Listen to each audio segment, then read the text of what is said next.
இக்காலத்தில் தீர்க்கதரிசனம் உரைக்கிறோம் என்ற பேரில் நடக்கும் கோமாளிதனங்கள் ஏராளம். இவையெல்லாம் தீர்க்கதரிசனமா? இல்லை, வார்த்தை விளையாட்டா? நீங்களே பாருங்கள். என் மேல தீர்க்க தரிசன அபிஷேகம் இருக்கு. என் ஆண்டவர் சாதாரண ஒரு ஆளெல்லாம் காமிக்க மாட்டார். உங்க வீட்டுல எம்னு தொடங்குற பேர் யாராவது இருக்காங்களா? எனிபடி ஸ்டார்ட்ஸ் இன் எம்? வேற ஏதாவது ஜேன்னு ஸ்டார்ட் பண்ற பேர்ல உங்க வீட்டுல யாராவது? எனிபடி?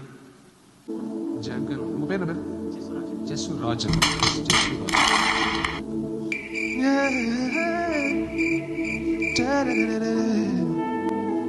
நான் ജെയും കടൈസി എൻ தான் பார்த்தேன். സോ കാര്യം ഞാൻ നിങ്ങളുടെ മുമ്പിൽ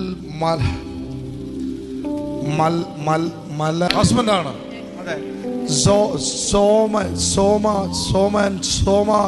Amen. The Lord says J. Amen. Don't tell your name. J. உங்க பேரை சொல்லாதீங்க. J. Amen. The Lord says I see a name starting from Y. ஆனா உங்க பேரு ஒய்ங்கிற எழுத்துல ஆரம்பிக்குது. தேவன் ஜே என்ற எழுத்தை காண்பிக்கிறார். உங்க குடும்பத்துல ஜே என்ற பேருல யாராவது இருக்காங்களா? இதுவா தீர்க்கதரிசனம்? மக்களிடத்தில் கேள்வி கேட்டு அவங்க கிட்ட இருந்தே பதில வாங்குகிற வார்த்தை விளையாட்டை போல இருக்கு.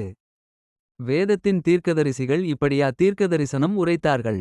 வேதத்தின் தீர்க்கதரிசிகள் எவ்வளவு தெளிவாகவும் எந்த குழுப்பம் இல்லாமல் தீர்க்கதரிசனம் உரைத்தார்கள். இந்த கால தீர்க்கதரிசிகளைப் போல வேதாகம தீர்க்கதரிசிகள் மக்களிடத்தில் வார்த்தை விளையாட்டு விளையாடவில்லை. அப்படியென்றால் இவர்கள் உரைப்பது உண்மையான தீர்க்கதரிசனமா என்று நீங்களே வேதத்தின் வெளிச்சத்தில் ஆராய்ந்து பாருங்கள்.